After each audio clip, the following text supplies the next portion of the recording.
know sometimes when you just like look at yourself and you're going, oh, I need a selfie. I need a selfie. Lord, I need a selfie. I need people to understand just how amazing I look and feel. You know, I'm just like all white, all polka dots. My hair is looking fly. I don't even know what to tell you. I feel so good about myself today. And I hope that you too at home are feeling yourself. You have taken enough pictures so that in 10 years you can look back and say, you know, on this date 10 years ago, I looked amazing. You know those social media posts where you go, when you check your history, and then it tells you this picture was taken a year ago. Yeah. So you want to have those pictures to be able to go back and say 10 years ago, I looked like a schnack.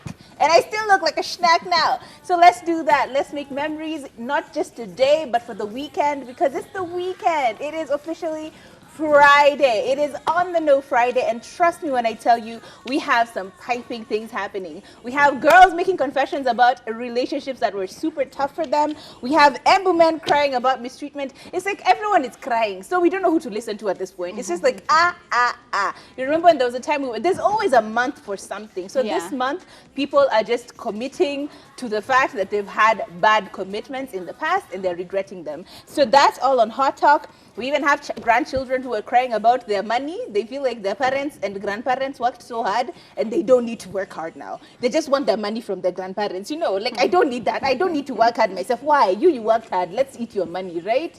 All this is going to be on Hot Talk. Do not forget the number is 0770 729 366. It's always going to be somewhere over here. Exactly. It's right here. So make sure you text us on that. The hashtag is Ebru Let's Talk on every social media handle. Do not forget that our actual handles are at Ebru TV Kenya everywhere except for Facebook, where it's Ebru TV KE, and we have our very own Ebru Let's Talk _official on Instagram. So if you have any questions, any queries, you just want to show us love, you want to tell us something like, oh, that hair is not working for you, that's where you go. But please, not hate. Let's just get some love. You know, we love that amazing feedback of energy. I have rambled and rambled and rambled. My name is Kathomi. Stay tuned for a little bit more rambling, because that's what's about to happen.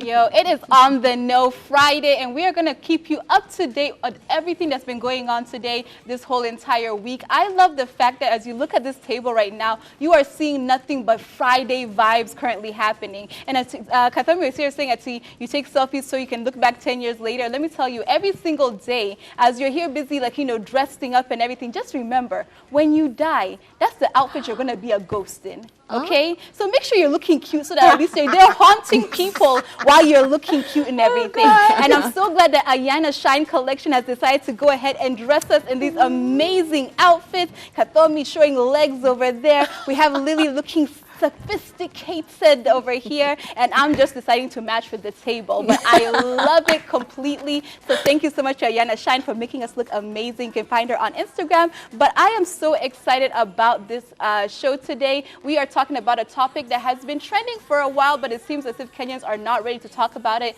and it's all about colorism. So right now you can go ahead and send us your message on WhatsApp 0770 729 366. Let us know, have you ever faced colorism? What are your experiences? And just share your story so that we can delve deeper into it a little bit later. But for now, it's your girl, Ayuma Kaguri. It's Friday, it's Flashback Friday, and you know what? The traffic is crazy. It's evident that guys have been paid. But even if you're paid, you have to go out with all your cars, like the mother, the father, and the 3 children. My goodness, you're making... We're having a really hard time.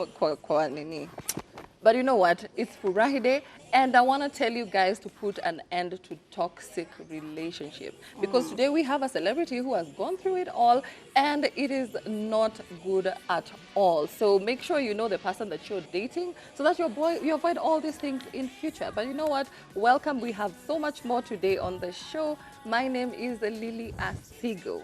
And as she was talking about cars, I just remembered about a documentary that I was watching, I think, during the weekend, where apparently the people of the Water Tribe, these are people, they live around Benin, and they apparently, because they live literally in the water, like their houses, their churches, everything is on the water. And this is the result of colonialism. So when the people were coming to take the black people and make us slaves, they decided that, no, we're going to run. And they ended up building homes within the water where it was unreachable to other people. And that's where the voodoo tradition also comes from. But I'm digressing, I digress. So apparently these particular people, because of the fact that they live within the water, and the only way for you to get from point A to point B, if you don't want to swim, is by having a boat. The government of Benin actually gives everyone a boat. So there's a boat for the dad, a boat for the mom, and a boat for the children. Every single home has 3 boats. And I'm just thinking, Kenyans, situpatia pia si magari. Moja yako, moja bona yako, moja watoto wako.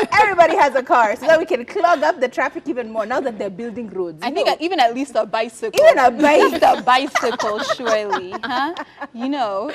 Exactly. But we have some interesting topics on Hot Talk, Ayuma. Yes, we have Noti Flo telling us about her past abusive relationship. We have Embu men warning their women that if you don't change, we're going to marry from other communities, you know. And we also have grandchildren who feel that they have the right to inherit mali yenye hawajui kama baba aliacha will or not. But you know what? All this and more on Hot Talk.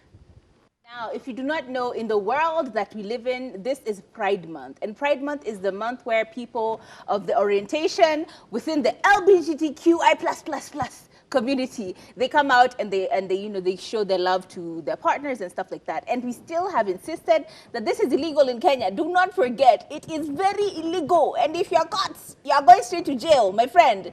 Don't play with the government, you know, it might just come for you. But anyway, so apparently there's one social media influencer and artist by the name of Noti Flo. She was actually dating Prezzo back in the day, and now she was on one of these reality shows in Kenya as well. Yeah. It's called Nairobi something. So one of those reality shows, and she has been one of those really popular people. Her skin is amazing. We know her for her tattoos. She's really tiny, but somehow looks amazing all the time, and her hair is always just looking bomb. So last week, she posted a picture with her and a woman, and then it became controversial and everything. And so people, Kenyans on Twitter, Kenyans on every social media platform, decided to come at her the same way they came for Extian Dela.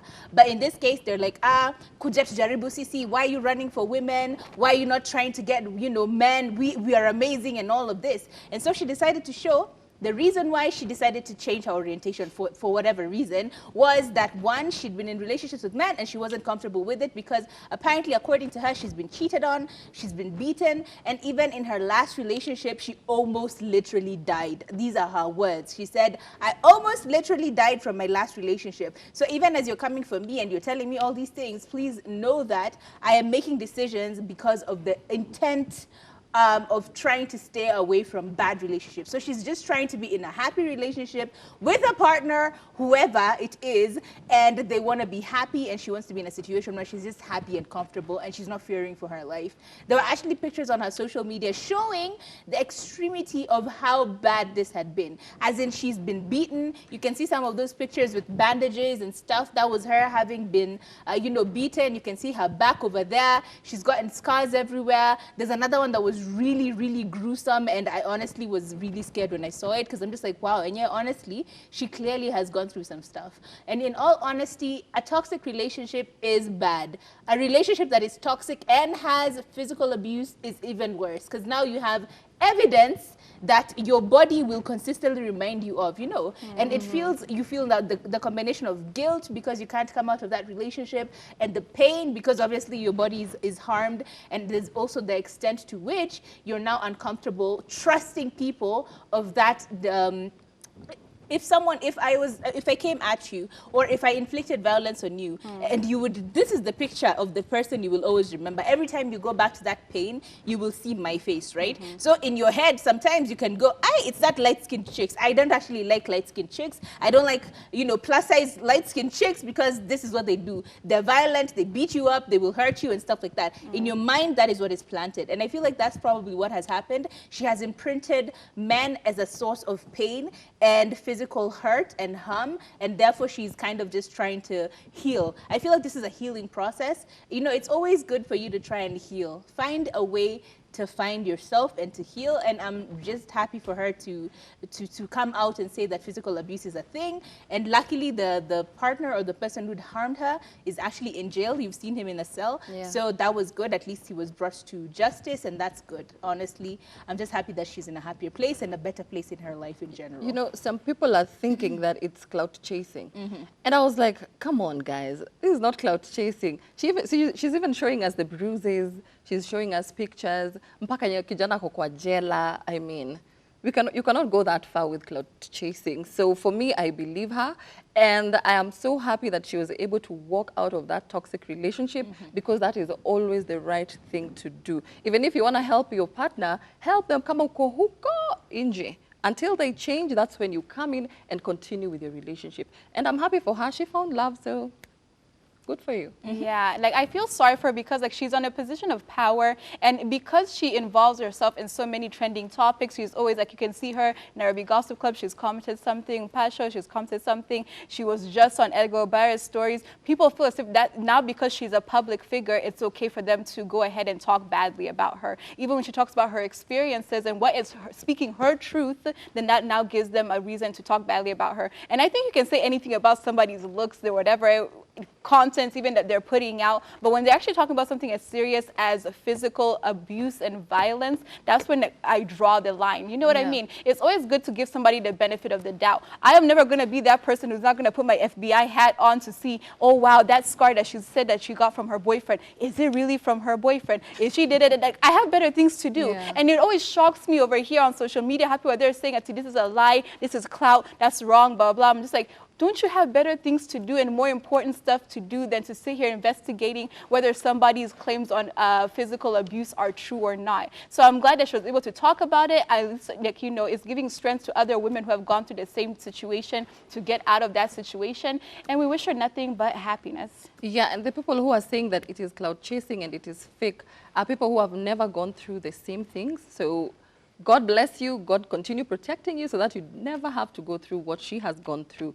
And in relationships, you can do anything you want because they're just relationships. But when it comes to marriage, Embu women, why are you doing this to your men? Men are complaining that 1, you're mistreating them. 2, you're denying them sex. 3, there is a lack of respect. And 4, you are physically abusing them. I'm telling you, Embu men, Nyini wa pole, have you ever tried a Luya men? I tell you, Luya men, atenda chukwe waifu wa pili, watatu, na radio na baiskeli atapaka hapo nje. Because this is not fair. You know, I'm wondering, there are members of Inaua was their self-help group in Embu. I want to complain, and they want the government to intervene. But I'm here wondering, okay, what is the government going to do about people's personality? You know, you marry a personality.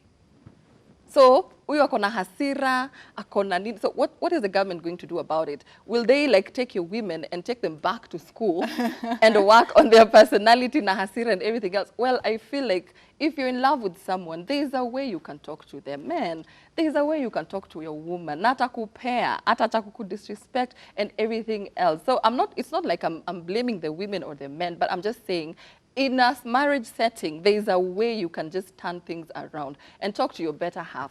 Talk to them nicely. Kwanza during the act, unamwambia hata atakuandikia title deed akupatie. You know, because I'm just thinking, and why else would you want to marry someone only for you to do all these things I've just listed? It is not fair. It is very unfair, and I think the men and the women should just talk. At this point, government hakuna kitu itafanya. Yeah, you know, like this is not, I'm not even like shocked hearing this story for these poor Embu men over here, because we already know the stereotypes of women from certain areas of the country. I will not say anything. Cautiously. I just said from certain areas of the country, there's a history of certain physical abuse that happens from certain women. Not all of them, but they really congregated in that area, you know. But I feel sad because like we're here laughing and everything, but honestly, physical abuse is physical abuse. And at this point, I think we've reached, like, especially in Africa, when a man is talking about being hurt physically by a woman, it's not being taken seriously. And it seems as if, like, what are you talking about? She's a woman, she's weaker. Kwani, how bad did she hit you? She just poured hot water on you. See, it's okay. You know, like stupid things like that are what make men have toxic masculinity and now feel that they have to be overly aggressive and show how they're the man in the household because of not being seen, like, you know, threats like that not being taken seriously. So I think, honestly, the one thing that the government can actually do is to tell this man, if you are being physically harmed by your partner, by your wife, go and report it to the police. Let that wife of yours sit in jail for a few days and everything and think about her actions and see she'll go ahead and do that same thing again. You know what I mean? I think it's a situation where they've gotten away with it for so long that now it's become a way of life. You saw your mom beating your dad. Now you've grown up and you've decided you're the one who's going to do it as well. And like, those same things are just happening in that community. Antoba Mero, Antoba Ebru, ito na no. What is going on down there? I know we call it the Eastern community, but let us stop taking habits of other people and inflicting them as our own. These are not our habits, are they? You from the Gema community, and this is it's a very popular habit in the Gema community in general. By Gema community, I mean Gekoyo, Aembu, Akamba, and Amero. I do not understand where and how it became a thing of, okay, women have a little bit of power, they're running the households. Of course, Meru women, Embu women, we know you're the ones running those households. You know you're the ones who are tilling the land. Nyinyo mnalima shamba, nyinyo mnatafuta pesa, nyinyo, like Meru, and honestly, I have to be honest, the people from my tribe, specifically the Embu, the Meru, and the Kamba, they're very, very strong and very, very willful, you know. So when they're intending to do something, if you are slacking, my friend, me, I'll take over. I have an auntie who is literally running the household on her own, as in, Meru women are not a joke. But that's what Embu, what is going on? Who has poisoned? Who has poisoned you? What is happening?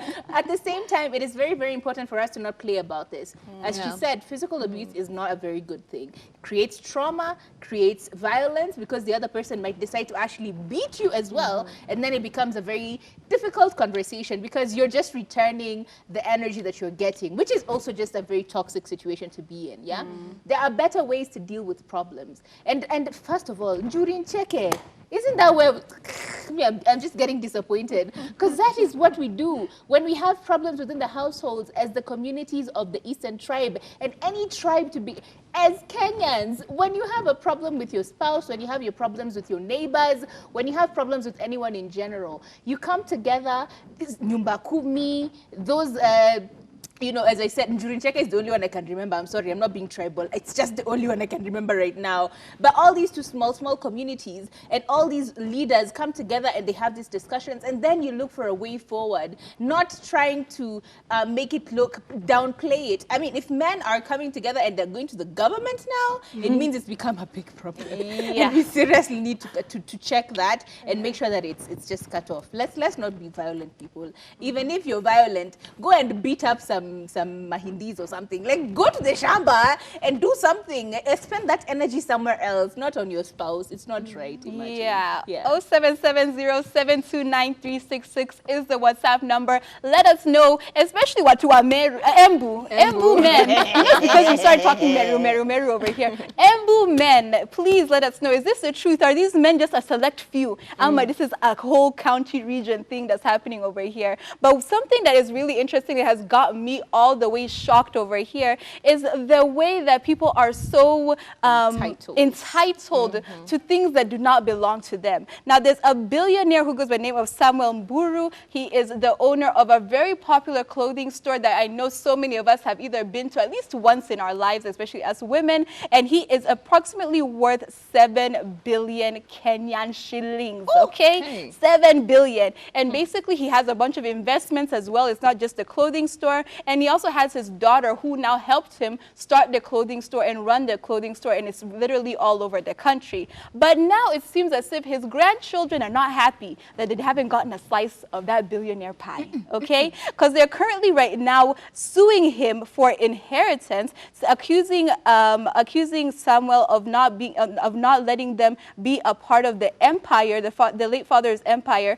so that they can use part of the wealth to complete university and college studies. That's what they said. It's just to complete university. They don't want a whole billion. I was there thinking, Kwani, how much are school fees? When you have 7 billion, see, I can just give you like 1 million window chule and Girl. then you're done like that. Girl. You know what I mean? I don't know, but basically they're saying it's they were supposed to, you want to finish your university, and they've actually accused their grandfather of selling their father's land at 100 million shillings when he died in an accident and not getting part of that money. So it's like they want the money that the father would have given them, allegedly, and they also want a piece of the money that the grandfather would have given them. And I am shocked that this is happening in Africa. This sounds like very Caucasian. You know what I mean? Of asking for money when you have nothing to do with how that money was made. And hopefully they actually don't get it, because you can't... Me, I think that's entitlement. There's no way that I would honestly give you money if I have passed on, or I just want to, make sure that like you're taken care of. But if you come to me as my grandchild to sue me for not being a part of my business empire, there's a reason why you're not a part of that business empire. Maybe they're not business savvy. Maybe he's seen certain traits in them that, is not favorable. Maybe they're just not the best grandchildren in the world. You can't force me to give you money. That's my money. I'm just thinking, 31 years later, what has been going on behind the scenes? Exactly. Let me explain something. When two people get married and one of the spouses happens to die, the other person automatically inherits whatever is there to be inherited automatically. But let's say a child akufe mbele ya mzazi, it doesn't, ma-uncle wa ushago mmezoea na ma-auntie. You go and just take everything away from the children. But you know what? Child akikufa mbele ya mzazi, ni mzazi ndio anachukua hiyo mali, not the other brothers and sisters. Inaendanga mtu ako very close to you. And such things, hizi vitu zinaendelea sahi, we can avoid them by just andikeni will. Writing a will does not mean that you're going to die the following day. Please, put everything in order. Have a lawyer. Do you know a lawyer is as important as drinking water? You need to know your rights. Hata kama huwezi afford, kuna vile utalipa pole pole, so that we just avoid all this stuff. Because if you're under 18, then of course lazima utalipwa school fees, lazima nyumba italipwa, utapewa chakula, utapewa mavazi. But now this is 31 years later. I'm thinking probably the youngest akuyo 31 or something. So like, what is going on? What is going on? Okay, let's just be there's another thing we need to be very clear about. Wills are very, very important. It is important for people not to feel entitled. That is very, very, very vital. If this is a situation of entitlement, then we need to have a very different conversation, because honestly, children can be spoiled. Especially children from these rich families can feel very spoiled and not want to go ahead and work hard and make their own way in the world. But from where they're coming from, I'm also kind of looking at it from a situation of, why haven't there been already set up, what do you call these? There's a fund that you Trust normally fund. keep. Thank you, Yeah. a trust fund. Why aren't there trust funds for such situations as well? Because at the end of the day, as you're writing your will, you are depicting how much money goes to who, for when, and at what point, right? So you know, but by the time they're getting to uni, they already have their trust fund set up, or at least their educational setup. Like, because they're the banks and institutions that enable people to do these things. You're able to set up some money and put it aside for a very long time, such that by the time your child is getting to like a uni where school fees is like crazy expensive, then they can be able to now tap into this money. And even still, even if you have trouble paying their school fees as they're younger, you can still go and adjust a few things, and then that money is already given to your child, right?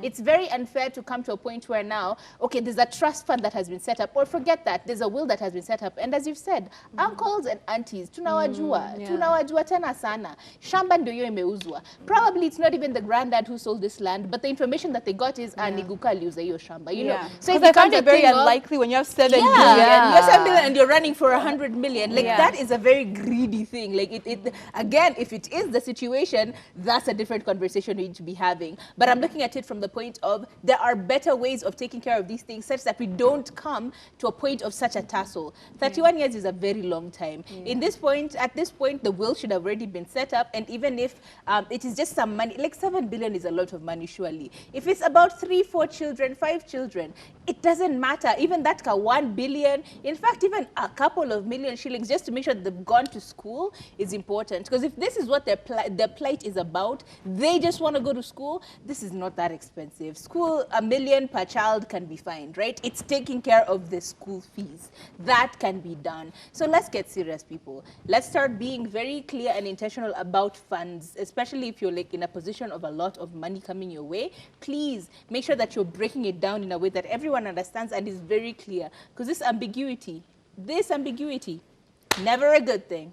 Not And also I feel like some parents, aside from this story, I also feel like we have parents who lie to their children and they tell them that, by the way, these 6 Range Rovers are ours, they're mine. By the way, that building in town, it's ours, it's mine. And then when they happen to die, then you come and find out that, ooh, that wasn't the case, you know? And then also you start even paying loans that you didn't know existed. So we also need to be open with our family members. Let's have structures in place just to avoid this in future.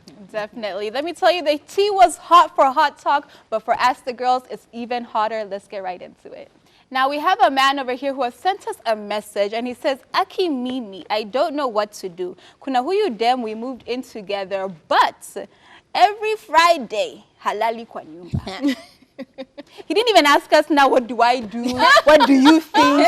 That statement enough, every Friday, halali kwa nyumba was enough, just like message is over now. Yep. And at this point, I'm just like, okay, I feel so sorry for you because it is a lot. But I'm wondering, have you had this conversation with her? Maybe she's just having girls' night out. You know what I mean? Every Friday. Maybe she's going back home. You know, now that you've moved in together, she's also going back home. I know wazazi, make sure that her family is okay. Wow. You know what I mean? It's important to have conversations. True. Ask her, what is she doing every single Friday? Exactly. Analala wapi na nani. You know what I mean? But honestly, I think this is just a thing of conversation. My friend, you're being played hard. It's just hilarious because even I'm thinking about it. Like 1 weekend out of like a month, great. Every single weekend, like Friday and Afika, you're dipped. Where are you going? And you've not even told me where you're going. I may know where you're going, and it's not a good place to go. This is a situation where it's important to have this communication. Just be like, babe, I don't like it when you go home or wherever you're going every Friday. And I feel that it's important for you to tell me where you're going so that I have this information. Because if I want to make plans for the weekend and I don't know whether or not you're going to be home, it becomes difficult for me as your partner. You know? Very easy. Me, I'm just wondering, why did they move in the first place? See, how was the relationship? How was the relationship before you guys moved in? Because I'm wondering, okay, were you spending time every Friday and then now that has changed since you moved in together, or what changed? Let us know what changed, and please be giving us a lot of information, not just that, okay, I'm fine, then you end it there. Have you had a conversation with her to find out, okay, this Friday, kuna nini? Unaenda kwa warogi Friday, ama unaenda kupika chakula wapi Friday, or you have a job every Friday that I don't know of? For me, I feel like, ikifika your point here, you move in together, it means now you start being open with each other. Mwambie, every Friday I need to be at this place. If it makes sense, that's okay. If it doesn't make sense, please put an end to this. Ama every Friday ikwe you Friday. You know what I mean? Anyway, that's a lot from Lily. I'm still processing that because honestly, every Friday. And also, that's a good question. Is it every Friday or is it every weekend? Like Friday till the next week she's not home. There's a lot of ambiguity in your question. But either way, clearly the importance is communication. Communicate to your partner, find out what's going on, and maybe it will give us some light. And in fact, once you get that information, please come back and tell us. Yeah. Kacha, me, I want to know. All these people, we give you advice, and then does it work out for you? Does it not work out for you? Actually, that's what I want. As we go on a little break, and when we come back and speak about colorism, please let us know. All the advice that we give you, does it actually help you? Have you had a difference in your life? Let's go on a little break. We'll be right back with colorism in Kenya. Welcome back to the show. This is still Ebru Let's Talk. My name is Kathomi, and I am always here every Wednesday, Thursday, Friday with my lovely ladies, Lily and Ayuma Kaguli. We're here every single Friday, and we always try and give you the best kind of information. And today we're talking about something very particular. We are talking about colorism in Kenya particularly. So let's get right into it. It's time for On the Know Friday. So let's get right into it. Defining colorism. What is this? What is this? Are we seeing color?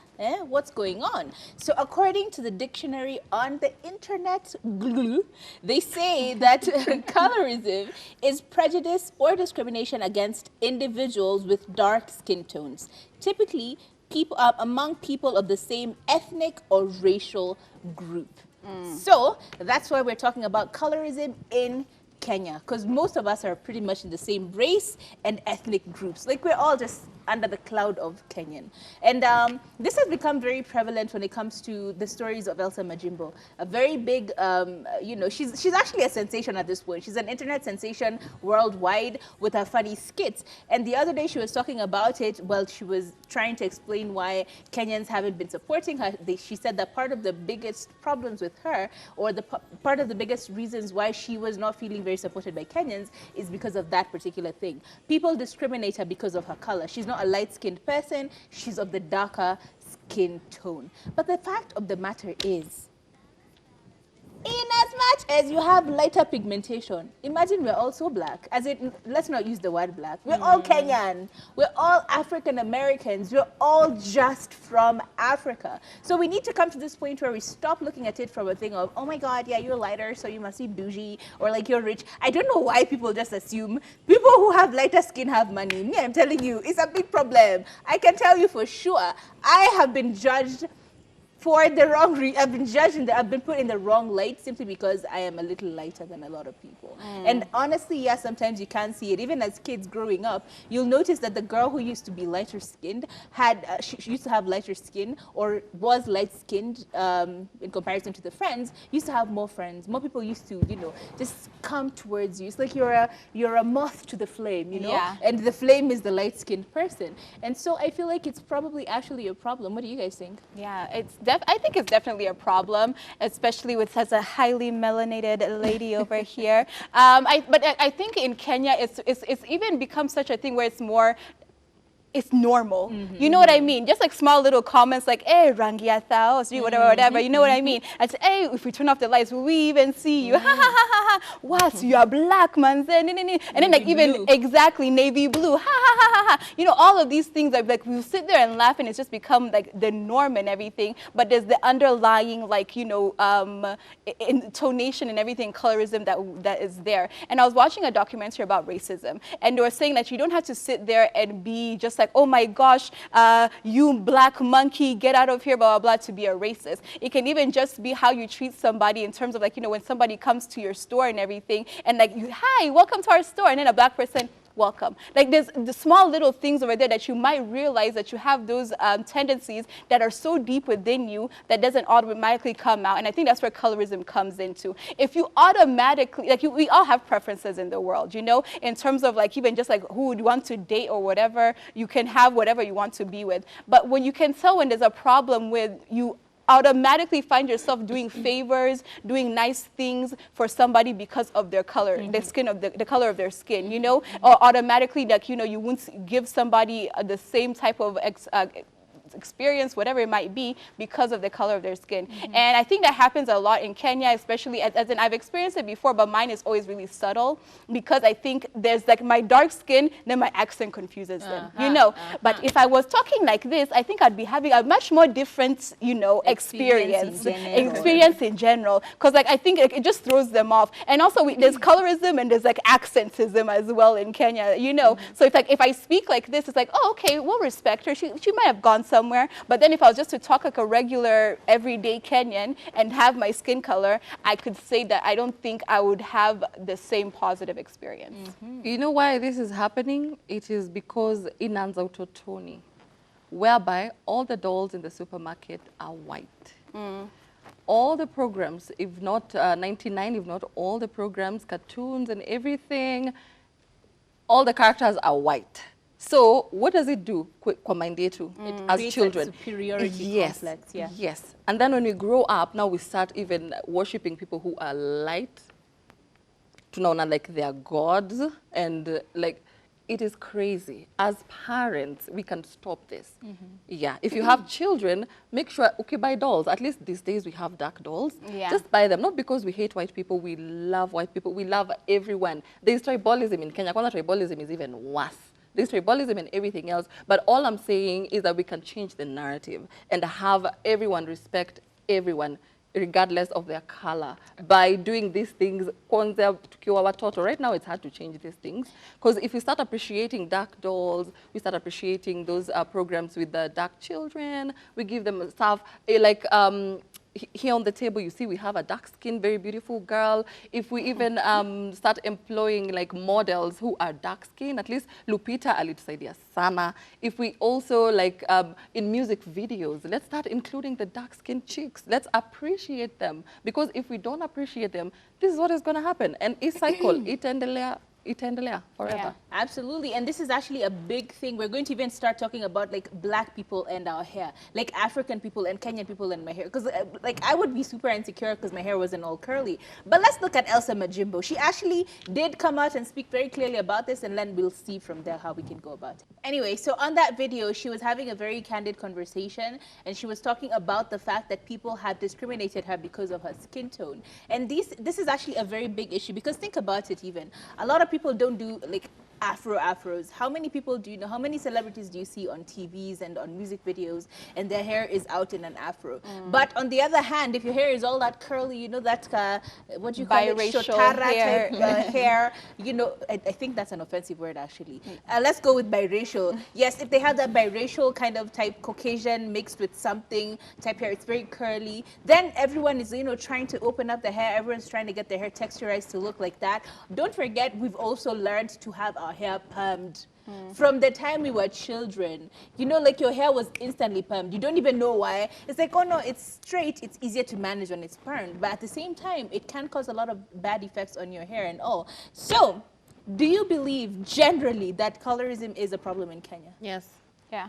Yes? And I think we can see it the most in terms of like in media, the places where like you're showcasing Kenya in general, you know, like you made a good example of like, you know, music videos and everything. And 9 times out of 10, there's a very beautiful light-skinned woman who's playing the leading role of like, you know, the lady that's there dancing and looking beautiful in the video. I think even when you look at our radio TV presenters and everything, a large majority of the ones who are being seen are light-skinned. Even our models, I feel as if there's this thing of like token black person that's now popping up and everything. And because a certain, in general, as like, you know, ladies who are from a certain region in Kenya are very slim, and those are the ones who are going to be models.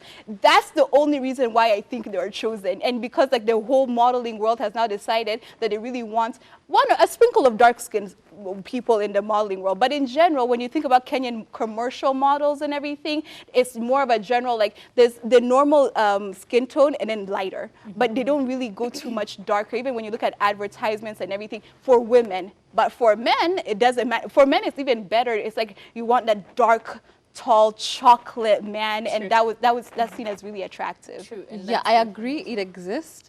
And I remember there was a time where guys had to complain about having like the cabin crew members, all of them being light-skinned. So they were like, okay, so my dark-skinned daughters, where am I going to take them? And they're doing the same course. But at least we've seen changes, so we're not at a bad place. At least we're improving, but it is happening in Kenya. There was even an actual funny thing, which I'm sorry to bring up, but it was it's like a litmus test, yeah? So just before you get married, people used to joke about this, and they'd say, just before you marry a man, take them to Ethiopia. If they can survive coming out from Ethiopia single, that is your man for life. And that was a litmus test. Why? Because we know how, you know, the general Ethiopian people that we see how they look. It's that curly hair, that light skin, that really, you know, curvy but skinny. It's like a slim, thick but not really thick type woman. And so the butt of the joke was, if you do have your man going there, staying there, and coming back single, then that's your man. And in all honesty, a lot of men have failed. I'm not gonna lie. I'm not tempting I am man. not going to lie. Here. And a lot of women also are like, stay here. Where are you going? Why do you have to go anyway? So let's get into another question, which is, have you seen any particular instances? We've mentioned a few in general where in media we've seen lighter skinned people on shows. Well, here we have a very nice variety, you know. Yeah. You know, it's a very nice range. Yeah, I like it. It's nice. Anyway, but yeah, we've seen in media houses people tend to have an inclination towards a specific type of woman. On video vixens are always again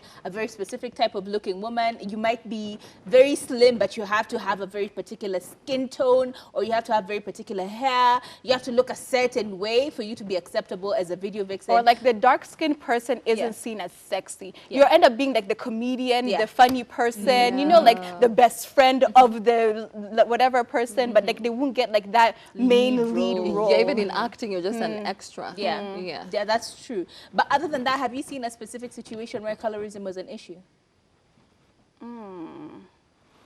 I was seeing over here, like where now dark-skinned women are chosen over light-skinned, because like, you know. I have a specific one. Let me tell you that one, because it still cracks me up until now. So again, I have a friend of mine, or actually there are a couple of friends, yeah, and they are married to, they're like Kenyan men, went to, you know, this school that Ayuma is always bragging about, and then they ended up meeting their, what do you call them, the exchange students from different countries, the actual Caucasian ones, and they ended up marrying them, right? So the problem is every time they're going to dates, now this particular day they went out on a date. It's usually very subtle, but this time it was very specific. Went out on a date, they were driving their women. Of course, they get to where they're supposed to go for the dates, and they're like, you guys shuka, go to the restaurant, we'll park the car, and then we'll find you up there, right?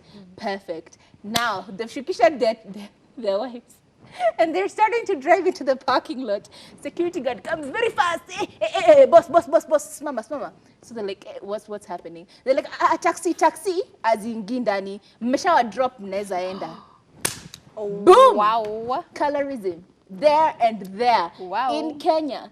And this used to happen so much even in malls. There was a time he was stopped and then they went to his wife. And then they were like, Madam, are you okay? Have you been kidnapped? If you have, please wink twice and we'll help you. And it's always and it's always your own people. It's your own when you go people. to a restaurant even, you know what I mean? And you're sitting over there and then you see a Caucasian person, you see an Asian person, we see how they act towards them and everything. And it's like we're so happy to please our master. There's that neo-colonialism that has still engaged us, and especially in the service industry and everything. It's just like, oh my gosh, let me help out this white person, let me help out this, person that's of a lighter skin tone, and you somehow feel as if like it's like a better thing than helping out your own fellow person. Yeah, I agree. We've gone to certain restaurants with our white friends, and the treatment that we get when we go with them and when we go without them, very contrast. different. Yeah, it's very different. And I also have a friend of mine who was once Miss Kenya, and she did not get an advert because she is a light skin, ni pointy, sub ni pointy. And the lady who took the Ninu, they gave the job, need dark. And you know why that happened? It was Lupita happened and changed everything. So for her, it worked against her. But you know what's really interesting? I think Lupita has been a really good forefront in all of this. But the interesting thing is, before she found international recognition, when she was still just over here doing sugar and whatever, people talked about, I even saw the messages about her skin tone and everything. Because the character that she was playing in that specific movie was a very sexual character. And her hair was also shaven. And her hair was, she was basically almost bald. And people could not understand, why is she being seen as a symbol of, like, being attractive, and why is this man going so crazy to try to get to her and everything? Like, she literally had to go outside of the country to now be appreciated. The same thing as Elsa, outside of the country and then now be appreciated by everybody else. Big problems, because even in this country, Zori say, oh, colorism. But look at countries like the UK.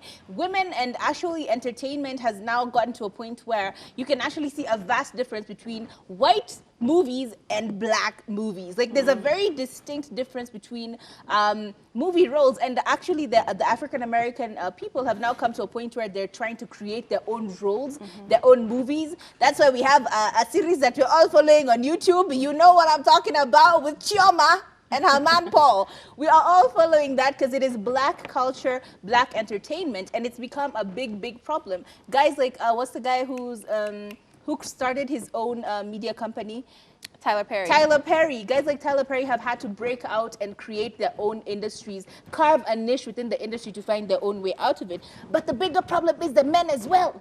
You as a man, you see a light-skinned girl, and you and I are standing back to back. Who who are you choosing? That's another question. Yeah. Do we see colorism from men in Kenya? Definitely. Yeah, it's Yeah. because light-skinned chicks are just conspicuous. You can just see them. If you just walk in this room, if you're a light chick, I will see you immediately. But if you're dark-skinned, I'll have to like really check unless you're wearing a bright dress.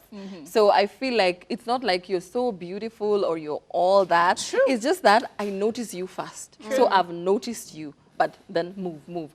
If you stare at a black woman, a black man, ooh, they are the most handsome and the most beautiful because there's just literally nothing else to add on to There's it nothing but to just hide. beauty. Yeah. Yeah, you just look at them and you go like, by the way, she's very pretty. You pop a pimple, it cannot be seen. Let me try popping a pimple, everyone will see it, my God. Yeah, I've crazy. actually had a guy tell me, like, you know what, you are so beautiful for a dark-skinned girl. And I was just like, for a dark-skinned girl. It's like I'm the exception, you know. Out of all the ugly dark-skinned girls, you just happen to be pretty. Why we thank God. And it's like you see those types of comments all the time, like, hey, you're pretty, and I'm team dark-skinned, or like you're just being seen as in, oh yeah, I like that dark one over there. And I'm just like, okay, there should be more towards my personality than just that dark one. But then women over here, we seem to want everything, and it seems as if like since there's light-skin privilege, the men have let it go into their heads, and then now they have like, you know, the whole thing of light-skinned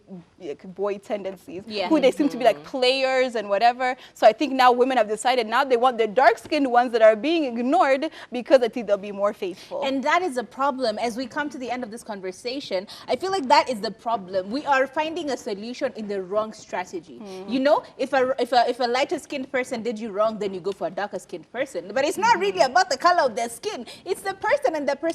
Because if you have a dirty personality, you will always be a dirty person. Like, there's no change. If I'm a horrible person, if I'm rude, if I'm greedy, if I'm violent, I will always be violent regardless of the color of my skin. So in general, I feel like the solution would also be just like, let's just try and find the problem. If you're finding yourself inclined to a specific type of color of person, then try and sit down with yourself and ask yourself, why am I doing this? Is this a part of neo-colonialism where these are the effects of having praised light-skinned people or white people for such a long time that now I am automatically or subconsciously being attracted to that person because that's a sign of power? Or is it just like, okay, she's light and she's pretty and I like her, or he's light and he's handsome and I like him? Let's try and not do the vice versa, giving people situations where they can't have roles in movies or in commercials and stuff like that simply because, oh yeah, now we're only taking dark-skinned girls. You know what I mean? It should be a virtue. It should be a trait, an asset that you're bringing, or an impact that you're bringing to the particular job or relationship or whatever situation, and your personality, that should be given that acclaim as opposed to the color of your skin, right? Yeah, and let's accept people the way they are. Some people say, you know, we go with what sells. Like, if I put a light chick here, it's going to sell more. So let's change that. Let's start buying things that are full of dark-skinned people. I don't know if we have time for game today. We unfortunately do not have time for game, but we're going to read your comments. I know we got so carried away. We're going to read some of the comments that have been coming in. The number is still over here, 0770 729 366. And I see someone saying, hi ladies, looking beautiful as always. I am Flori from Nairobi. Colorism is definitely a thing in Kenya. Almost all Kenyan music videos have light-skinned ladies, and this is true. I see Emma James saying, I am fearfully and wonderfully made. I am beautiful the way I am. Yes, absolutely. Accept yourself. I see someone else is saying something. Are you what's that person saying? I see darker skinned men feel colorism because it doesn't affect them. In contrast, they have had the privilege and can never understand how darker women have been put down. Absolutely. I agree with that. That is very true. As you're going around trying to date light-skinned women, trying to say, oh, you're pretty for a dark-skinned girl, you really need to check yourself. Are you light-skinned? Are you dark-skinned? And also, what are you bringing to this table? Is it your color? Because that's not everything. That cannot be everything. Anyway, it's been an amazing, amazing show. We see everyone. Ruth from Embu, we see you. Daniel from Kikuyu, we see you. Kyle from Nakuru, we see you. Mama Stacy, as always, we love you as well. I see Barclays from Eldoret, we see you. Stanley, we see you. Judy Puri, we see you. All the people, Ivy, we see you. And all the messages that have come in, we appreciate every single one of you. Please, as we leave this, let us come out knowing one thing. Appreciate people for their personality, not the color of the skin, because honestly, it's not all that. And it also is not skin deep, right? We are not our hair. We are not our skin. We are not what you expect from us. My name is Kathomi Kathomi. I hope you have an amazing, amazing weekend. Catch me on social media as Kathomi on Instagram, Facebook, and I was trying to swallow saliva. This is so much. Anyway, catch me on Instagram, Facebook, and Twitter as Kathomi, and mostly on Instagram because honestly, that's where I'm usually at all the time. Anyway, yeah. I hope you enjoyed the show as much as I did. I love the fact that we're talking about such important topics that honestly really, really affect us. Colorism is a big thing, but no matter what color you are, love and appreciate yourself. You are amazing. You're special. No one else can be like you. Have an amazing weekend. Make sure you go out there and make some amazing stories for Monday. You know I will. It's your girl, Ayuma Kaguli on Instagram, Facebook, Twitter. Thank you so much for choosing Ebru TV, and thank you for watching our show every single Wednesday through Friday. My name is Lily Asigo, at Lily Asigo on Instagram and Facebook.